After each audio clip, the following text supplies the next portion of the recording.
Hi, this one looks like fun. We have to solve this system of equations by graphing. And this one here is an ellipse, and that one is a line. So over here on the left, I've got the general form for an ellipse, which luckily your equation's in that form, so we can figure some things out from it. Like for one, we know we're not subtracting anything from x or y, so our h and k are 0 and 0.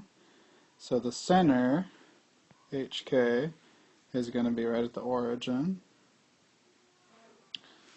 Then we can figure out our a and our b. So if our b is under x, b squared is 36. So b is the square root of 36, 6. And our a is under our y, and a squared is 64, so a is going to be 8. So if we take a look at the 4 points that they show on this graph here, we can figure out what those points are now. Like this point right here, well, it's b units away from the center, and our b was 6. So we're going to put a point at 1, 2, 3, 4, 5, 6. So about there. And then the opposite to that is this one here. That's 6 units to the left. So that's going to be right at negative 6. 1, 2, 3, 4, 5. Having a little trouble graphing on this copy here, but let's say 1, 2, 3, 4, 5, 6. About there. And then there's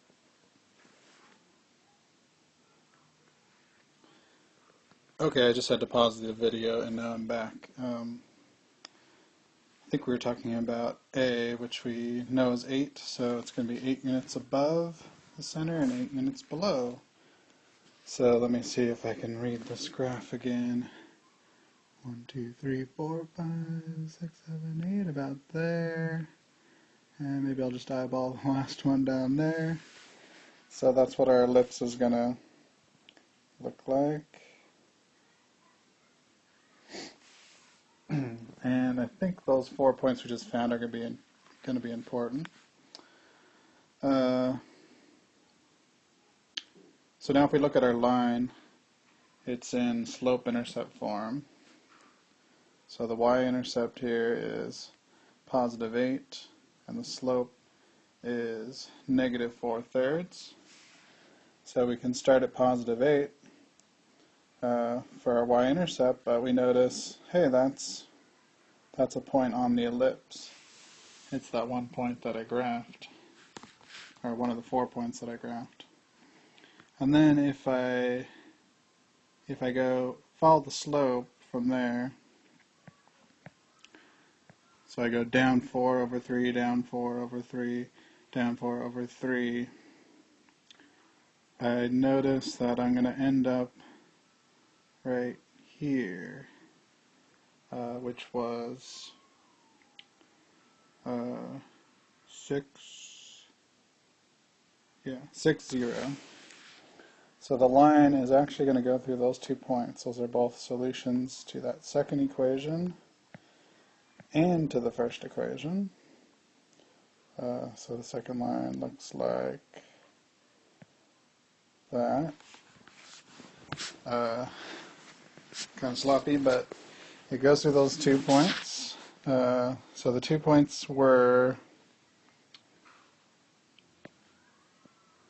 the top one there was 8, 0, and then the one on the right was 6, 0, and whoops, that was 0, 8, right? Y is 8, x is 0. So there we did it. We solved it. 0, 8 is a solution because it makes both equations true. And 6, 0 is a solution because it makes both equations true. And we could plug it into these equations and solve it and see that yes, it does make it true.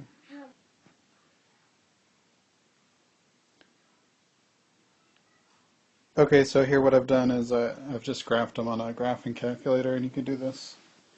You don't need a fancy app. You could just use a TI or whatever you have to do this, or you can even find a free graphing calculator app online if you just did a Google search. The tricky part though is the equations. You got to kind of, well, this one wasn't too bad. That was just the linear equation, but the ellipse right here, most graphing calculator programs need to be in that function format where you've solved it for y. So you can see it's a little tricky to solve it for y. You gotta, first multiply both sides by that 64, which is why I have a 64. Or I'm sorry, the first thing you gotta do is subtract the x squared minus 36. Then multiply by 64. Then you've got y squared by itself. So you got to take the square root of the whole thing. So it gets a little bit ugly, and you only get half of the ellipse. So if your line intersected at the bottom of the ellipse, then we'd also have to graph the negative of that function to get the bottom half and see where it intersects. But we can see that it does indeed intersect at 0, 8 and 6, 0. So those are our solutions. Okay, maybe I'll look at that next one.